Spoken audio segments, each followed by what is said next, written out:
Welcome to Story Punk. I am Scott. And I am Drew.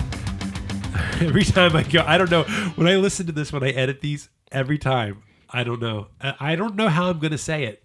When I don't know how I'm going to say welcome to Story Punk, it just pops in my head. It's like divine something. Anyway. It's something. It is something. So, hey, we're talking about Wonder Boys this episode. Our 43rd episode. We are closing in on 52 episodes. Can you believe it? Well, we'll probably get to 50 first. I think that's probably the way it works. Last time I checked. Although 52 episodes would actually be, we did have an extra one thrown in there from we did One Battle After Another was our bonus episode. That would be an Earth year. So yeah, I think so, something like that. Yeah. So this is episode 43, guys. Hey, Wonder Boys. You know what it's about? It's about I am reading directly from the Internet Movie Database, or as I knew somebody thought it was called the International Movie Database. Which sounds like that's not else. Wrong. It sounds like some kind of database that the CIA has. But anyway, this is what they say. They say it's an English professor. Excuse me. Let me restart. Wonder Boys. It's about an English professor who tries to steal. Don't say it's about. Just read what's there. I screwed it up again. Let me try again. All right. Well, I better edit some of this out. No, I don't mock people who have reading challenges. I encourage you. No, I don't. I do not have reading challenges. I'm your reading dog. I'm not judging you.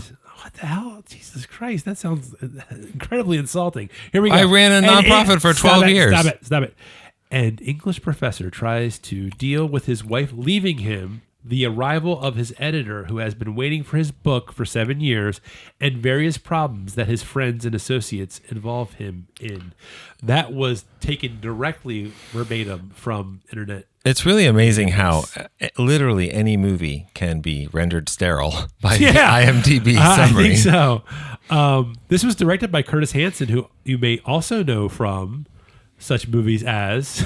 Well, he's done 3, I think, truly excellent, distinctly different films. One of them is LA Confidential, one of them is Wonder Boys, and one of them is 8 Mile. And 8 Mile. He also did The Bedroom Window, which was a Baltimore location movie. And didn't he do Hand That Rocks the Cradle? Yes, he did do that one as well. I forgot about that. Good stuff.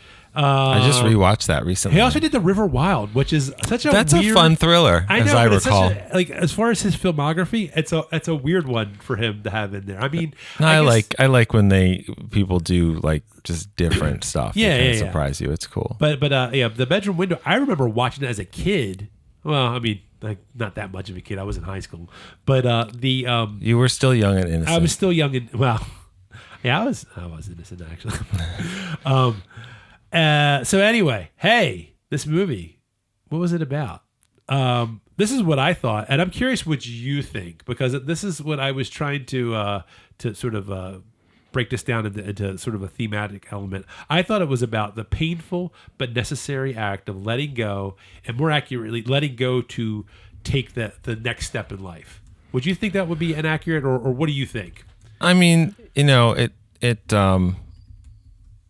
don't think that's like wrong or anything. Okay. I think the movie is about a guy who has made choices that you could characterize as no choices or poor choices, and has ended up he's achieved something, he's reached certain levels of things, and then he's kind of stalled out. Yeah. So, what happens next? And what happens next for Grady Tripp, Professor Grady Tripp, is the events of these few days. And so it's a lot about finding out who you are on different levels, because everybody that's in the movie is at a very specific, like your whole life's going to be different from this point. All of them together. Like, am I going to keep my job as an editor? Am I going to finally finish my next book after my first one was so acclaimed? Am I going to leave my husband, and am I going to have this baby? Am I going to kill myself or become a college student that gets published? Like, there's all these different things, and it all comes together, and all of which sounds heavier than the vibe of the movie, because the movie's about some very serious stuff, but the movie is also, I think, a lot of fun. But I guess where I was going for on that one, I feel like sort of like the crux of the movie is where he is going, like, because he's writing this book. which is 2,600 pages, which is ridiculous. So I guess sort of where I was seeing it as, because I don't disagree with what you're saying, because I do think that's a theme that's at play here in this movie as well. But I do feel it's like he's kind of like he's like you say, he's stalling, so he's trying to because he doesn't want to take the next step, because there is sort of this real terror for anyone at a certain age where it's like the sort of the second act of your life, like where am I going here? And I think so. I think that's very real for Grady Tripp, is that he is like where am I going? I achieved this success. So like, what's the next step? Well, also, I mean, this is based on a novel by Michael Chabon. It's Michael Chabon's second novel. He's one of my favorite writers. His first book is called The Mysteries of Pittsburgh, which is I actually read it in a high school class. It's an excellent novel, coming of age novel, first novel. And that was actually made into a movie.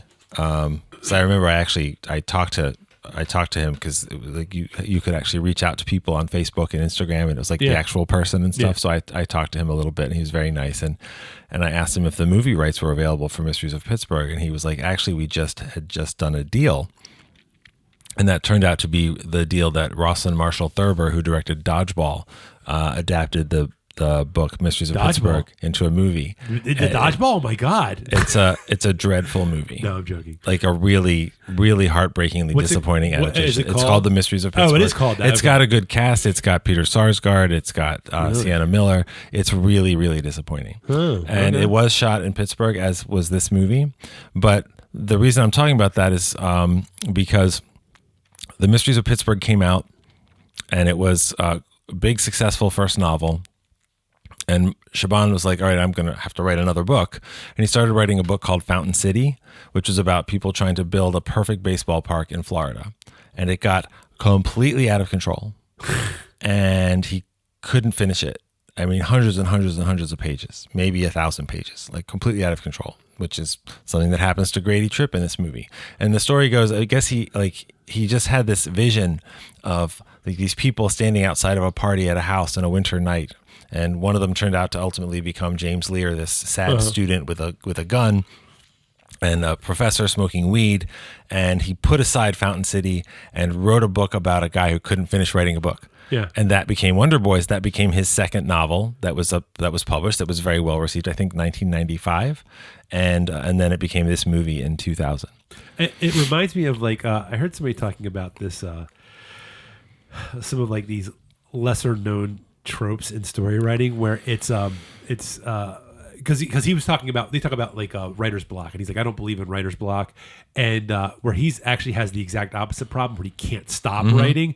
And it reminds me of this idea, the trope of, instead of a needle in a haystack, it was called a stack of needles, where it's like, instead of when you can't find the thing that you need, you get too much of the thing you need. And I feel like that's sort of where he's at. He has the motivation to write.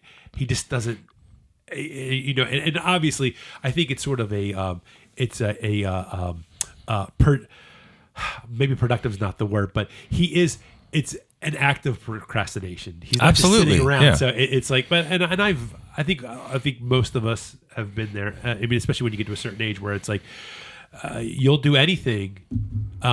It's not about, some people like wrongly equate procrastination with laziness, and it's really not. It's fear, and because I will do all kinds of stuff that require a lot of effort, just to put off the thing that I don't want to do. So it has nothing to do with laziness. It's just a matter of fear, and that is definitely what's going on here in this movie.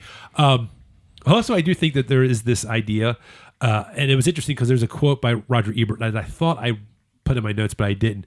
But he loved this movie. Yes, he did. But there's this idea of arrested development as a lifestyle, and he says, have you seen the quote that he says that he said this is a very accurate portrayal of like this the student like professor kind of relationship, like especially like in where it's like you have like this, the teacher is just kind of perpetually in this like, this never kind of like breaks out of like, it's almost like they're like a grad student. The professor's almost like a grad student. It's not like he's like never really grown up. Yeah. And I think I think that's very evident in this, that this is sort of like, it is Arrested Development as a lifestyle for, at least for Michael Douglas. Meanwhile, he's what, a tenured English professor, writing professor in his 50s, played by Michael Douglas. Yeah. At the beginning of the movie, I think literally that morning, his wife has left him. It's not really clear, but it's probably also not his first wife. Oh yeah, yeah. They said because you'll always find another wife. They're always younger and more beautiful. Yeah. Blah blah blah. But the movie is. I just think it's sublime. I think it's got so many things that go right for it. The casting alone is amazing. Just a real powerhouse of all these really talented, experienced, fantastic actors. 3 of which at least go on to become big superhero actor movie people. So like Michael Douglas, Frances McDormand, Katie Holmes, one of my favorite roles of hers, a very young Tobey Maguire, up on the arc of Robert Downey Jr. is back making Hollywood movies. He's put his past drug troubles and things behind him. This is on that path.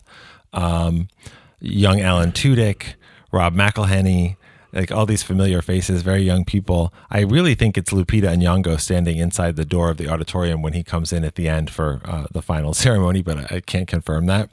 But it's also this movie about all these serious things, about all this parts of life for all these people. It's very funny. The book, Michael Chabon is a very funny writer. The book is very funny, and Steve Kloves did the adaptation, did the screenplay. He went on to write, I think, all of the Harry Potter movies, and he's done a bunch of other stuff. But this was a really big Hollywood movie with big Hollywood names. It's Curtis Hanson's movie after the big hit of LA Confidential, and it just didn't connect with anybody and kind of disappeared. And I saw it in the theater and I loved it and I thought it was great. And then this is one of those movies that's, I think it's come up a few times over the years, like, hey, why didn't anybody watch this? And, it'll end up being one of those, get reconsidered type of movies eventually type of things. But I think it's got a lot of good stuff to offer. Had you seen it before? No. And I have to say personally, I'm not surprised it didn't connect with a lot of people because it did not connect with me. Yeah, I want to talk about it. I got the impression you were not a fan. So. No, not a fan. Because here's the thing, and I think it might, and this is, and I will admit this because sometimes it can be hard to certain ways that you feel about life sometimes can color how you feel about when you watch, when you take in any type of art, sometimes it can. And so I will admit that that's probably part of my problem here. What I don't like is, in general, is an idea that, because I feel like this is what this movie's saying at the very end, when you get to the end. The drugs are bad? Is that it's okay to fuck off for years and even decades in this sort of the state of Arrested Development, and then everything's just going to kind of work out in the end. And I felt like everything kind of works out in the end for Grady Tripp, and I hate that. I hate it. See, I think everything definitely works out in the end for him. Yeah. And I think you could easily make the argument he doesn't deserve that. Yeah. I don't think the movie says it's okay to fuck off for all those years, because his life is clearly a mess. I mean, it's clearly a mess. He's clearly a disappointing husband. Sure. He doesn't seem to be the most engaged professor. He could meet somebody like James Leer and nurture his talent in ways that are different than basically letting his editor fuck him and read his book and discover that he actually really is a good writer. Like, he's very low effort, low responsibility, but he's also, he seems quite depressed and everything. And the most exciting thing in his life is to sneak around with Frances McDormand, who is a wonderful character. I love her energy and everything. And I always like her. She's great, and she brings a lot to anything. But I understand exactly what you're saying, and I definitely respect that reaction to the movie. I don't think that the movie says that, like, where Grady starts is it's okay. I think he seems. No, I don't think where he starts. No, I'm saying he seems really. And I understand he seems really lost, and I think the movie is actually more realistic in that it works out because he finally made some choices and it worked out. It didn't work out because he finally did or didn't get what he deserves. Like to say like he fucked off for all these decades and didn't do anything in Arrested Development and then it worked out. It's like he didn't earn it or not earn it. It's just he got lucky. He's a very lucky guy. Yeah. He wrote a book called The Arsonist's Daughter that was a big hit book, and he's been coasting on that for 7 years. Although, frankly, if you had told me in this movie he wrote it 20 years ago and was coasting on it, I would also believe that. Yeah. But I definitely feel like some people would watch this movie. I think you're one of them and be like, I don't find him sympathetic at all. And I find him to be very human in ways that felt really realistic to me. I think, and he is surrounded by some people who are better than him. Yeah. Like you watch Katie Holmes almost her character is a student, one of his writing students that rents a room in his house. Yeah. And she loves the arsonist's daughter. She loves him. Both she and Tobey Maguire make it very clear, him explicitly, like, I'm here to learn from you because of the book that you wrote. Like, what you did mattered. So part of the movie is saying, like, you wrote something that mattered. That's what matters. That matters more than if you're a good husband. That matters more than if you're a good teacher. Like, you did something indelible for the world. That is a legitimate point of view that doesn't excuse behavior. I don't think the movie thinks that that's necessarily true either. But then he writes that book, and then he spends 7 years not making any real decisions. Like, why do we find out? Why does his wife leave him? His father-in-law says, you were never there for her. Yeah. And you haven't been for a long time. And you go, yep, that's credible. But let's not forget, why did he make the decision with the book? Why did he make that decision? It wasn't like he had some kind of epiphany. It's because the manuscript he had no copies, and the manuscript got because if you don't make any decisions, decisions will happen for you. Yeah, and that's what happens to him in the movie. That's right. I think what happened, if he goes off with Frances McDormand at the end and has a baby with her, it's very clear the difference between the two of them. Whatever you think of her choices or not, she's a lady who's got her shit together. Yeah, she can get stuff done. Like, he's in a nice house with a wife and a baby, and I don't worry that he's not going to know how to, like, the house isn't going to be clean enough for a baby or something. Yeah, no, I mean, and the thing about it is, to be clear, I don't think that. I do realize that they are saying in the beginning that they're not really like, it's fine that he is the way he is in the beginning. I don't think that they're kind of glossing over that. I know that they're making that point. I guess the point is, and sort of to your point about this is like real life, I think that's what makes it even more upsetting to me. And this is like real life. Yeah. This is a dude that we see this all the time. You got these people that they're just like they're just exist like you said, low effort, and then it just kind of. There are people, I see people like that all the time. It's like it kind of just works out, and I'm like, oh my god. No, it's very frustrating. And I think that's what frustrates, because I kind of feel like we I feel like, and especially from like our generation, that we are, at least this is the way I feel. And I don't want to belabor the whole like, we're Gen X, we're tough, we drink from the water hose, because I know that's all bullshit too. But I do feel like our TVs had tubes in them. We came home when the lights came on, and we didn't have screens. But I do feel like we were the first generation to kind of feel like, hey, you know what? If we don't do something, if we don't find a way to take care of ourselves, well then like nobody's coming to save us. And I feel like his, like, Michael Douglas, it's like, I don't know, I just feel like the statement that's made by the end, at least the way I took it, was that I just felt like such a, and I hate to make this like such a like an generational kind of like a thing to say, but it's like, I feel like it was such a boomer take to be like, you know what I mean? I'm smoking pot, and I'm like, I'm kind of hip. I'm old. I'm kind of hip. I'm fucking up, and I don't know if I can ever get to the get through this to actually write my book. And you know what? Oh, this thing happened. I lost my manuscript. Okay, I'm gonna get it all together now. And guess what? Now I have a baby, and I'm in my looked like a nice house. Like It did look like, nice. Yeah, I'm like, She got that Chancellor money. I know. Well, and I'm like, he's living in a nice house. He's not living in the little row home anymore. And I'm like, Well, I mean, that wasn't little. That was a nice Yes, was a okay. nice Pittsburgh house, but he didn't keep it up. That was the key. It wasn't like he wasn't like he was living in like one of those like Baltimore like. But that was part of it. Was that that should have been a very nice house. He just didn't keep it up, and he didn't keep it up because he's a bohemian writer, or whatever. But I think his house that he's in at the end of the movie, when he's writing on a computer that lets him save things, he clearly they have a maid. Yeah. So I mean, and they have it made. So sorry.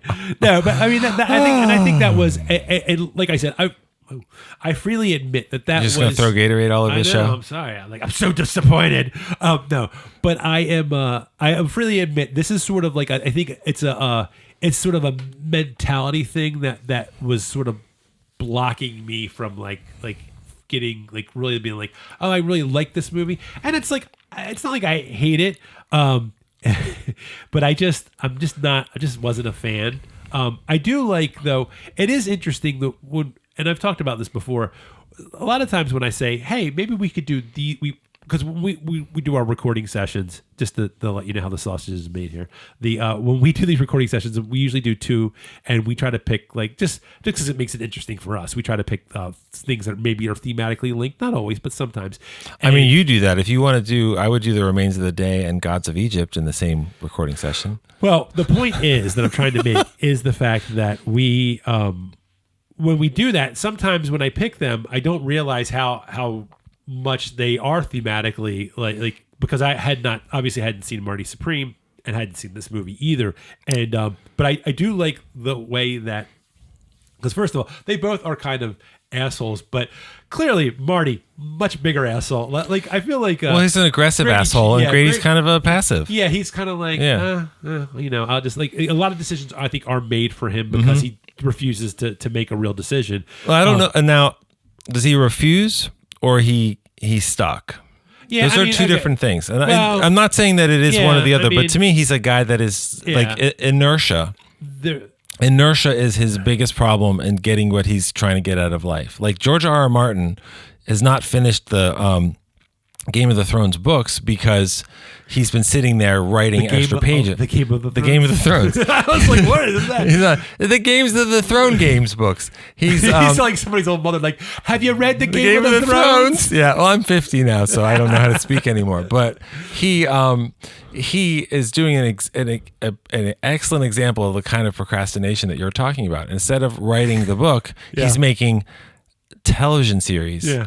And more television series and spin-off to like anything to keep him from sitting down and writing at that. And Grady sits down and writes clearly all day. What is he? That's that funny joke at the beginning where he types in the page number because it's on a typewriter. Page 261, and then he looks at these boxes of papers and he goes, another one. 2611. Right. Like crazy. It's like, I know, it's like, do you want a game for your Nintendo system? Everybody, like those old women, all think that Nintendo was like every system is Nintendo. That's anyway, right. Can I get you the Halo for your Nintendo? Oh my God!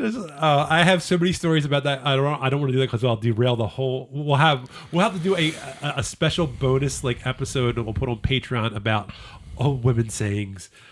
Anyway, you can listen to that. I don't mean that. I mean that of, in a loving way, not any kind of like misogynistic. It's just funny how like older people. It actually should be parent sayings, to be honest.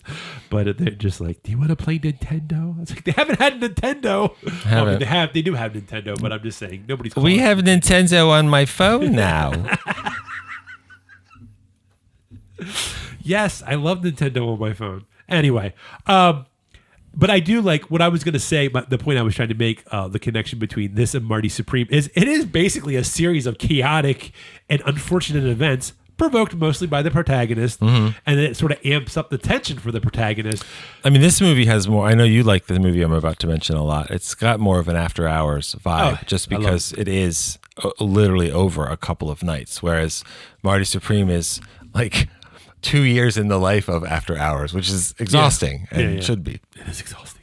But I do like that. I feel like I mean, when it comes to the most compelling character, I mean, I don't know. I feel like the Robert Downey Jr. character, Terry Crabtree. That's Terry Grady's Crabtree. editor. Yes. One day I'll show you the video of me after I got my tooth pulled and had oral surgery, and I kept yelling, "Back it up, Terry." It is quite something. Everybody in my family has seen it, and it is. Listen, like I'm not against doing an anesthesia recovery podcast. That's something for the Patreon. When we have it one day. But anyway, so I mean, like, I don't know. It was something about that character also. It was sort of like that felt almost a little too deliberately like wacky. Well, okay. So I think what do you think about that? I think that's fair. I also think I have not seen this movie in a long time. Sure. So I was curious, like, am I still going to like this movie? Yeah, am I still going to be resonant with me? I still like it a lot. It's still resonant with me. It's resonant with me in other ways because I'm a lot closer to the ages of these main characters. And also, I think I just said I'm a lot older and then my brain shut off. What did you ask me?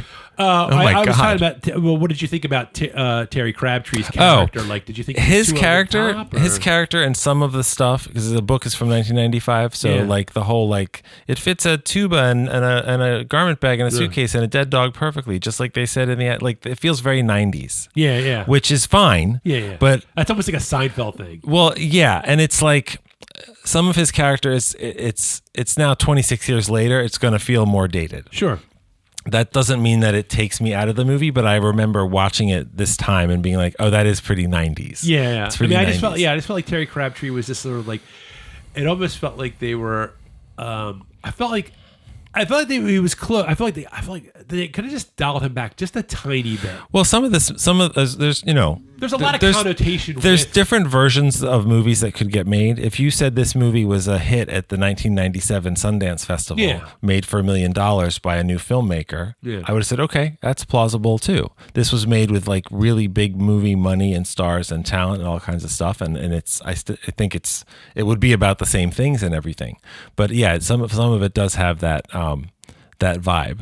And I like that it's shot in Pittsburgh where it's set. Sure. And, I'm not saying they never used a rain machine or something, but the weather and the atmosphere feels real. Sure. And it's a vibe of like an East Coast city. Oh, definitely. Kind of thing, it was which I dug. Him being like on the front porch of like a row home, like. And it was like kind of raining. I was like, that was very identifiable for me. Like, living in Baltimore, life. You're kind of like, oh yeah, it just feels right. Like the Baltimoreans feels like Baltimore. Yeah. And at least one of the Baltimores that exists. And, sure. And Wonder Boys feels like, I mean, I've been to Pittsburgh only a couple of times, but Pittsburgh and Philly and Baltimore, they have a lot in common. Sure. And in a way that I like and that feels familiar. And I think this movie did itself a favor by shooting there.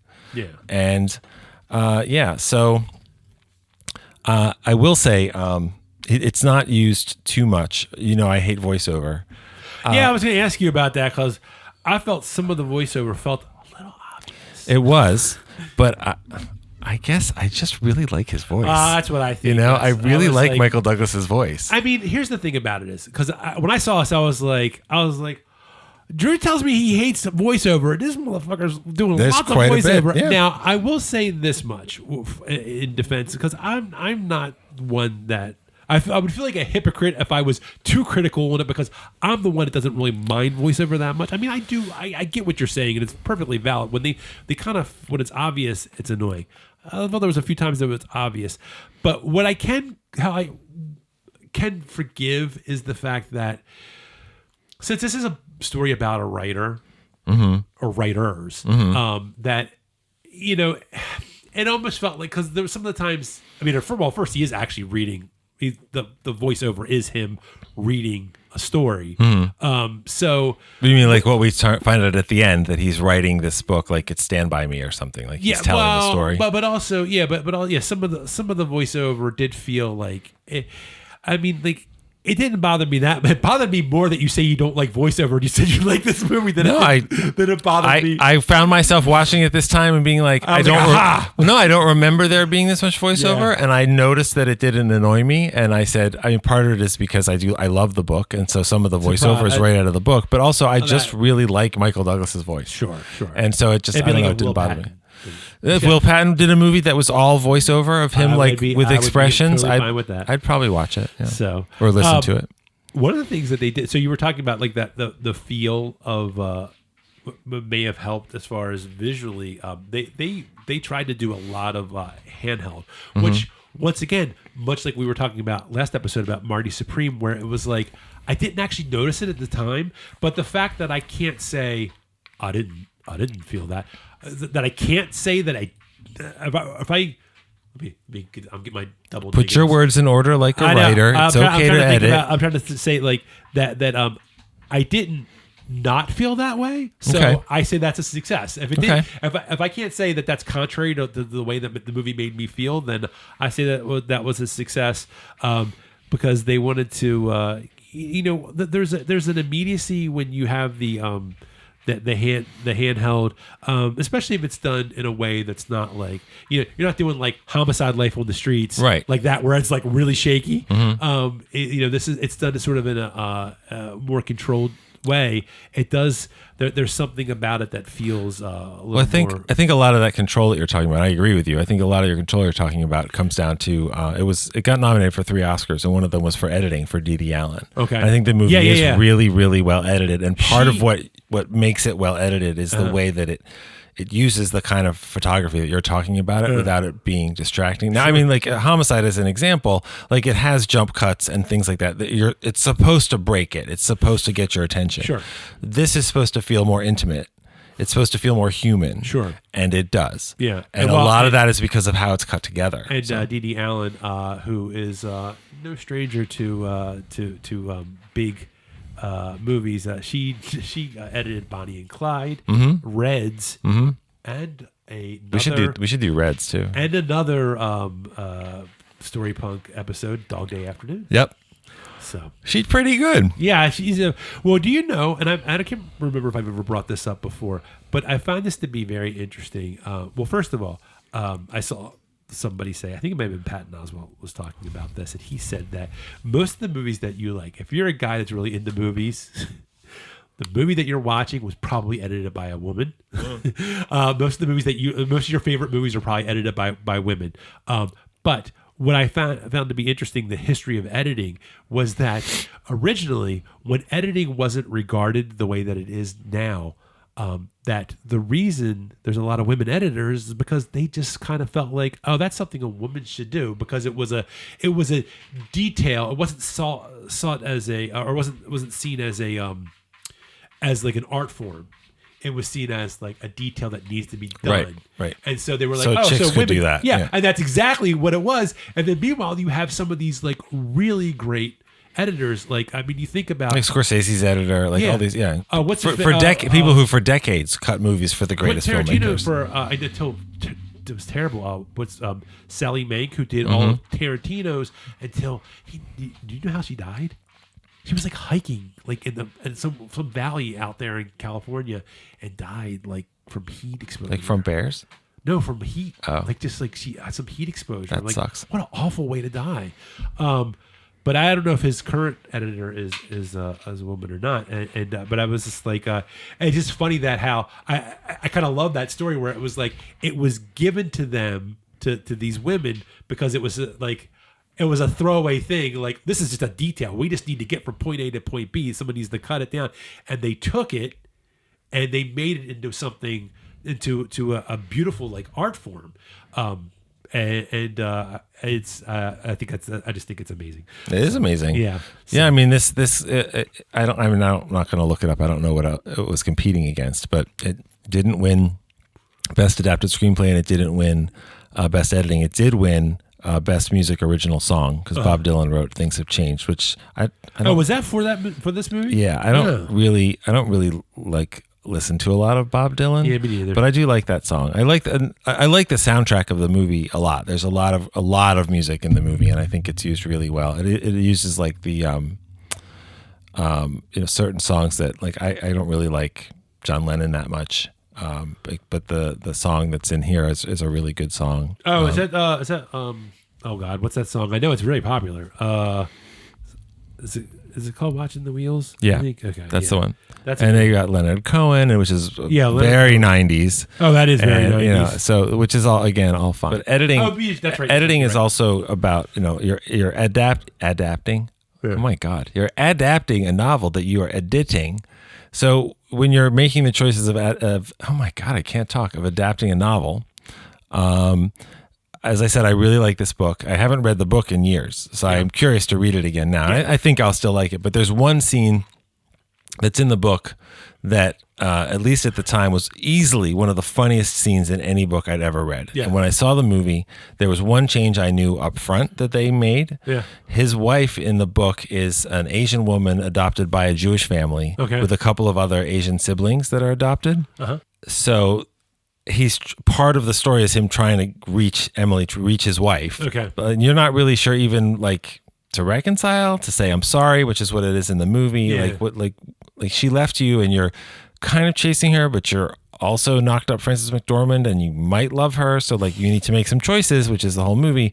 But he ends up at Passover at her family's house. So it's a Seder with like his soon to be ex-wife and her family and Terry Crabtree and James Leer, and like it's this just big ridiculous scene. It's not in the movie. Yeah, they changed her to his wife that leaves him to some regular old white lady, and not a Jewish family. Yeah, and that's just not part of it. And I didn't know it wasn't in it. So when they showed up at his in-laws' house, trying to find her, I was like, "Is this going to be the scene? Is it like?"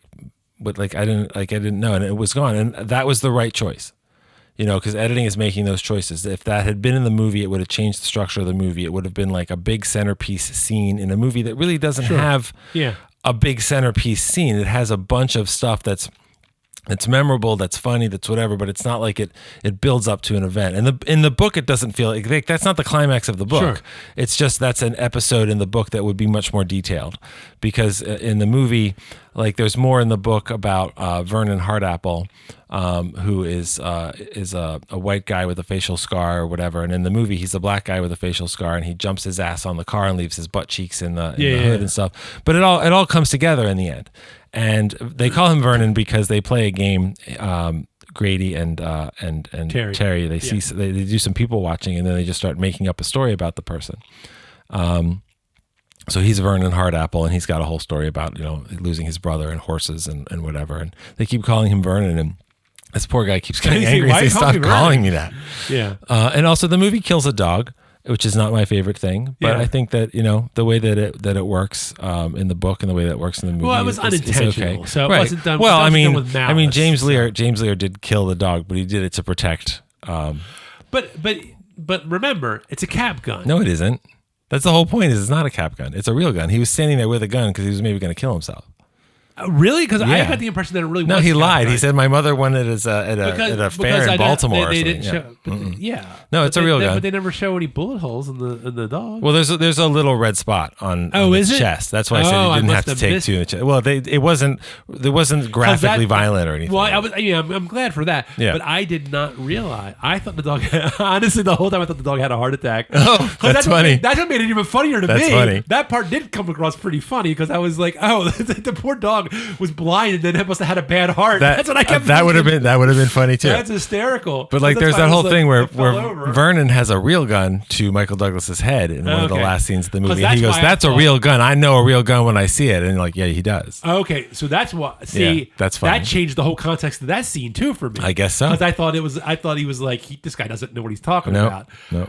Okay, so I was actually watching a slightly different movie. Yeah, that's okay. That's okay. I mean, it doesn't change my overall assessment, but I meant that little storyline was that's actually kind of funny. You know what it is? I think it's because in my heart, I wanted to believe that it was truly, truly just like an accident that the gun just scared the dog and gave it a heart attack. I didn't want to think that he was actually going to shoot the dog, and so maybe that's my. Well, it is an overreaction. But I think it's just me just wanting to assume a positive intent. No, sure. Yeah. Listen, I mean, I don't like watching animals hurt or die in movies. Yeah. John Wick is one of my favorite action movies because the dog dies and then everybody gets what they fucking deserve. This was James Leer. I think genuinely trying to protect his professor that he idolizes as a writer with a gun that he had lied that wasn't a real gun. I think Grady just saved his life outside by distracting him and not letting him be alone, which he would have killed himself. So he saved his life back, I guess is kind of how he thinks of it, even though Michael Douglas's character is like, he was biting my ankle, like you could have pulled him off me. Yeah. What are you doing? And I will say the dog being blind doesn't make him any less of a problem if he's a problem with you. I've had a blind dog, and that was the least capable thing about him. It didn't matter. But I don't know. I liked Poe. I like an old pit bull. And so that was sad. And also James was amped up because Francis McDormand is married to the head of the English department at the university, John Boy. And he has an obsession with Marilyn Monroe and Joe DiMaggio and has spent a lot of money on all this memorabilia, including the fur collared vest that she got married into Joe DiMaggio, which is in the movie. And so we discover later that Tobey Maguire's character has stolen that from the safe. And it ends up on Vernon's girlfriend's Ula's shoulders at the end of the movie. But there was a twist I wasn't expecting. Yeah. That was just let it go. Well, the real twist that you don't expect, which is really funny, is when like James Lear's going to jail. He's not going to be able to return this. He's going to get expelled. Yeah, Grady's going to lose his job. All this kind of stuff. And then Robert Downey Jr. is like, I made a deal. I bought him. I gave him. I'll publish his book. Yeah, about what is it, the Last American Marriage or something? Yeah, probably a dumb book. Yeah, terrible. Yeah, but yeah. So I do think that it's interesting the time that this movie comes out. This movie kind of comes out. I think we had reached just after the peak and I'll use it air quotes, but I won't do it because you can't see it because we're just audio at this point. Indie. But studio indie movies. Absolutely, where it's Fox Searchlight instead of Fox. So it's indie, a movie like Election with Reese Witherspoon and Matthew Broderick. That's only a year earlier, yeah. Yeah, that American Beauty and Fight Club. Those movies that are they're indie, but they're not really indie. So you know what I mean. But they have that indie veneer, I guess. Yeah, I mean, this was a Paramount movie, but if you had told me it was one of those sub labels that like you said, the studios made their own independent labels. Everybody had their own independent, and I think that this is sort of I think this was kind of, I mean, when you see like Michael Douglas in a movie like this, I think you are sort of turning a corner, because even though Brad Pitt, it wasn't like Brad Pitt was, it wasn't quite Brad Pitt like he is now. So not that I'm saying that he was some startup, I don't know who Brad Pitt is. People that saw Fight Club, I mean, if someone said, hey, Brad Pitt's in that weird fighting movie, people were like, oh, I know who Brad Pitt is. Well, if they sold that, I don't remember how they marketed it. Was that an Ed Norton movie? Was that how they sold it? I think it was. I think they leaned on Brad Pitt in that movie more than Ed Norton. But I definitely think. I mean, I think it was. It was equal. I think honestly, I think they leaned on a lot of the fact that from the creator of Seven, or the director of Seven, more so than Fight Club, because I think that's what kind of caught my interest. I had read the book and I was curious about the movie. The book. I like it's really the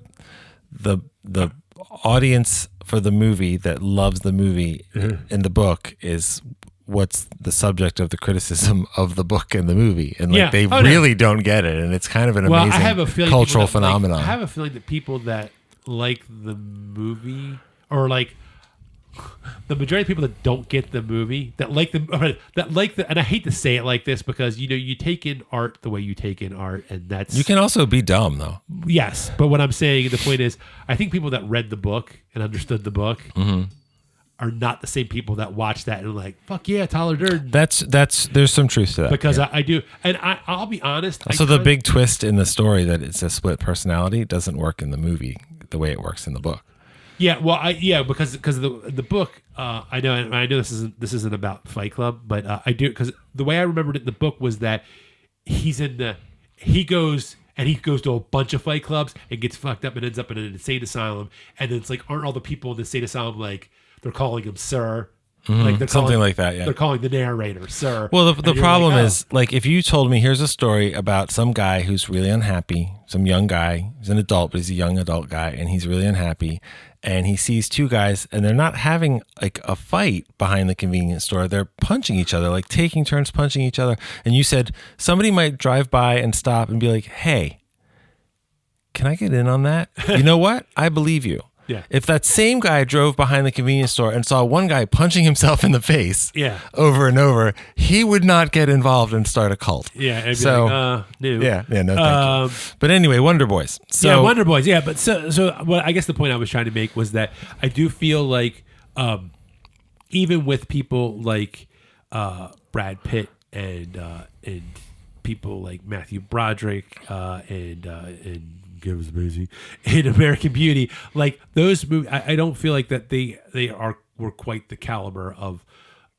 Michael Douglas. So it's like, so you have like these supposed, like, I guess this would fall in line of more of those and the movies that they don't make anymore, which are those mid-level, like like 40 million. I don't know how much. Do you know how much this cost to make? I can look that up though. But when you had those types of movies, but you had people that of much higher star power in those, so it's like I kind of felt like we kind of come down from that peak indie period that we had in the mid 90s. It's sort of like followed probably a pretty nice arc from, I would say, probably about like from 90, 91, 92, really up until about probably 2000.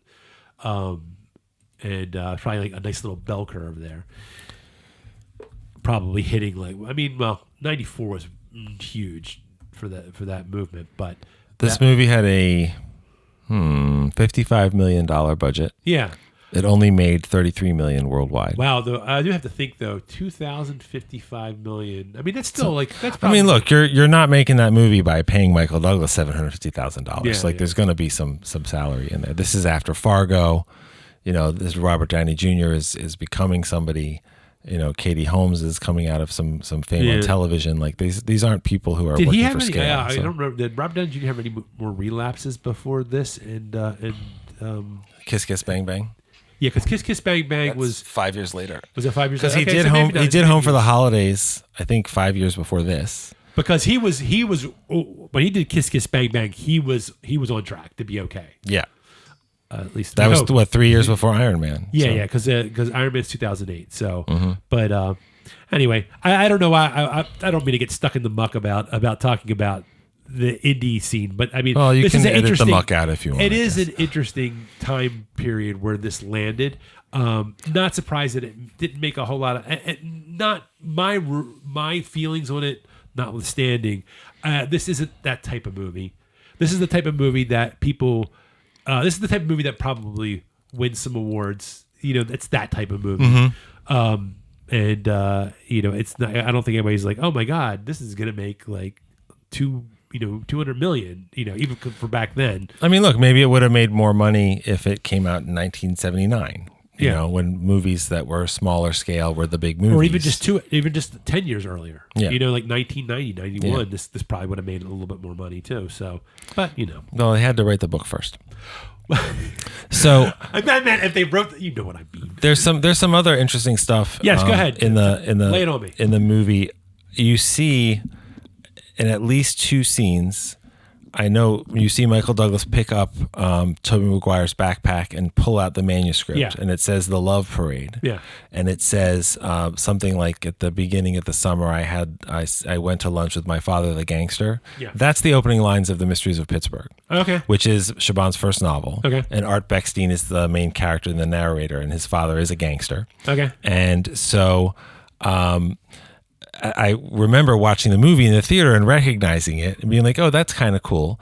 But this story is true, but it's also probably somewhat apocryphal. But basically, Michael Chabon was a writing student, I think, at UC Irvine. Okay, and he wrote his thesis, which was a novel called "The Mysteries of Pittsburgh," and he turned it in, and his professor was like, this is really very good. Would you mind if I showed it to anybody that I know in publishing? And this student, Chabon, this young man in his early 20s, was like, oh yeah, that would be great. The professor said, okay, good, because I already did, and they want to publish it. So that's why this is a guy who's like very young and has this very big splash with this novel. And then that leads to what I said at the beginning, where he couldn't finish another novel till he wrote a novel about a guy who couldn't finish a novel. And now Michael Chabon is published multiple novels. He won a Pulitzer. He wrote... He loves to write comic books and stuff. He grew up in Columbia, Maryland, and he loved living in that place with the map with all the crazy Tolkien sounding names, and they hadn't built the neighborhoods yet, and all that kind of stuff fueled his imagination and whatever. And he wrote giant movies that aren't well respected that I love, like John Carter, but he also wrote like the Picard Paramount series, and he wrote I think one of the Spider-Man movies. I can't remember. He's like a big, successful working guy. I don't know that Grady Tripp is moving into the stratospheric levels of Pulitzer Prize victory and giant Hollywood films and stuff like that, while still having a delightful internet presence. But I think Grady Tripp wrote the screenplay for Ant-Man. Yeah, right. But I think it's a nice little extra layer of adapting the writing of this specific author by including more of that specific author, because that story of how he got published, I didn't know that when I read Mysteries of Pittsburgh. I didn't know that when I read Wonder Boys, and then to know it and see it in the movie, it's like, oh, that's kind of neat. But I think the movie is very funny when they're taking James Leer out of the auditorium after he collapsed after drinking booze and whiskey and codeine, and he's talking about like they're taking him to the bathroom to throw up. Will he make it? And like, is he okay? He's fine. He's narrating. You know, the whole thing is about like the writers are this way and writers are a joke and writers are that. And it's silly, but it's also, you know, like you said before, you've written things, you can relate to what these people are going through. Oh, how funny is it? We just I made the mistake our last recording session saying Andy Tudyk. It was Alan Tudyk. Oh, yeah. Andy, you're like Andy Dick. I'm like, no, Andy Tudyk. Yeah. And you're like, no. And then I looked at him, I was like, oh, Alan. And then he shows up in this movie. And as soon as I saw it, I was like, I did the Leonardo DiCaprio, the snap and point to the TV screen. That's right. No, look, and I mean, at the end of the movie, part of what makes Grady's life better is he stops smoking pot. And I don't know that that's a blanket decision that works for everyone, but he does take that pot, which apparently is pretty good pot, and he gives it to Alan Tudyk, who looks like, he goes, hey, do you get high? And Alan Tudyk goes, only when I'm working. And then he drops the Ziploc bag, and Alan Tudyk is like, are you serious? And then he went on to be the chicken in Moana. That's right. But honestly though, and then he started working for Nathan Fillion in space. Space. But I do feel like, actually, you know what? I was getting ready to say something, and you have it in your brain, and then it went, maybe we should have smoked before we did this episode if our brains aren't going to work anyway. I know what I was going to say about, like, you're like, you don't know if stopping smoking pot was the. I think it's the effort to make a big change in your life. So that could be anything. You know what I mean? That could be like, I'm going to stop. You read it more symbolically. Yeah, but I'm going to stop eating. Like, I'm going to stop going to McDonald's like every morning or something like that. Even that should versus, you know, I'm going to stop smoking pot. Those actually could have equal weight in someone's life, right? Whether or not you believe in the negative effects of smoking pot every day or not, I think they can have, psychologically can have the same effect. And there were actually movies about both those things with Super Size Me, yes, and then Super High Me by Doug Benson. So my favorite, the name of the my favorite name of, I think it was a podcast or a YouTube channel. It was Getting Doug with High. Yeah, sure. Doug Benson. That name. Yeah, that's the best name for it's great. A and podcast about getting high. That was a very fun show. So anyway, did you have anything else you would like to add to this discussion?